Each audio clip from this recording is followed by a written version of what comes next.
എന്തോ അടി.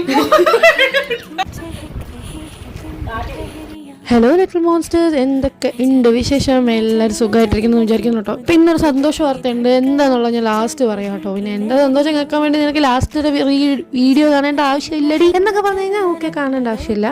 കാരണം എൻ്റെ സന്തോഷങ്ങളിൽ പങ്കെടുക്കുന്ന കുറച്ച് പേര്, വളരെ കുറച്ച് പേരുണ്ടല്ലോ, അപ്പോൾ അവർക്ക് വേണ്ടിയിട്ട് മാത്രമാണ് കേട്ടോ. എന്താണേലും ഞാനിന്ന് മധുഹൂദിൻ്റെ അനിയനായ എന്തോ ഒരു സാധനം ഉണ്ടാക്കുകയാണ് കേട്ടോ. പിന്നെ എനിക്കെന്നല്ല, ഇവിടെ ആർക്കും ഈ സ്കിന്നുള്ള ഇറച്ചിയിൽ വേവിച്ച് വരുന്ന ടേസ്റ്റ് അത്ര ഇഷ്ടമല്ലാത്തതുകൊണ്ട് ഞാനത് വറുത്താണ് കേട്ടോ എടുത്തിട്ടുണ്ടായിരുന്നത്. സ്കിൻ നമ്മൾ റിമൂവ് ചെയ്തിട്ട് തന്നെ ആയിരിക്കും കുക്ക് ചെയ്യുക. പക്ഷെ എന്തോ ഒരു അപാകത, അതിനൊരു സ്മെല്ല് പോലെ തോന്നുന്നുണ്ടോ. എനിക്ക് ഇവിടുത്തെ ചിക്കൻ ചില സമയത്ത് കഴിക്കുമ്പം മീനിൻ്റെ ടേസ്റ്റാണ് കേട്ടോ തോന്നിയിട്ടുള്ളത്. എന്താണ്, ഞങ്ങൾ മൂന്നേരും കൂടെ വെറുതെ നടക്കാൻ ഇറങ്ങിയതായിരുന്നു കേട്ടോ. തലയിൽ തൊപ്പി കൊണ്ടുവയ്ക്ക് നോക്കി, എന്താ അല്ലേ. അപ്പോൾ എന്തോ മ്യൂസിക് വീക്കോ അങ്ങനെ എന്തോ ആണ്. അതുകൊണ്ട് നമ്മുടെ ട്രെയിൻ സ്റ്റേഷനിൽ ഇങ്ങനെ ലിറിക്സ് ഒക്കെ എഴുതി കാണിക്കുന്നുണ്ടായിരുന്നു കേട്ടോ. അപ്പോൾ നമ്മൾ മ്യൂസിക് എന്ന് പറഞ്ഞിട്ട് ഞങ്ങൾ ഇങ്ങനെ എപ്പോഴും നടക്കാൻ പോകുമ്പോൾ ഒരു വാക്ക് വെച്ചിട്ട്, അതായത് ഇപ്പോൾ ഊ അല്ലെങ്കിൽ ആ വെച്ചിട്ട് ഇങ്ങനെ പറഞ്ഞിട്ട് നമ്മൾ അതിനുള്ള പാട്ടുകളെല്ലാം കണ്ടുപിടിച്ച് പാടിക്കൊണ്ടിരിക്കും കേട്ടോ. അങ്ങനെ നമ്മൾ എപ്പോഴും പാടാറുണ്ട്. ഞങ്ങൾക്ക് ഭയങ്കര രസമാണ്, ഒരു ഇഷ്ടമാണ്, ഒരു ഭ്രാന്താണ്.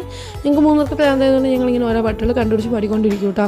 അപ്പോൾ എന്താണ് സന്തോഷ വാർത്ത എന്തെന്ന് പറയാം, എൻ്റെ വർക്ക് വിസ വന്നു. 3 വർഷത്തേക്കുള്ള വിസയാണ് കേട്ടോ എനിക്ക് കിട്ടിയിട്ടുള്ളത്. അതുകൊണ്ട് തന്നെ എനിക്കിപ്പോൾ വേഗം ഇനിയിപ്പോൾ നാട്ടിൽ പോകാം. വിസ കിട്ടിയാലും നാട്ടിൽ പോകുന്നൊന്നുമില്ല, എന്നാലും സ്റ്റിൽ എനിക്ക് നാട്ടിൽ പോകാൻ അതൊരു കാരണമാണ്, ഒരു പ്രചോദനമാണ്. എന്താണെങ്കിലും ശരി. അപ്പം tata bye bye, see U.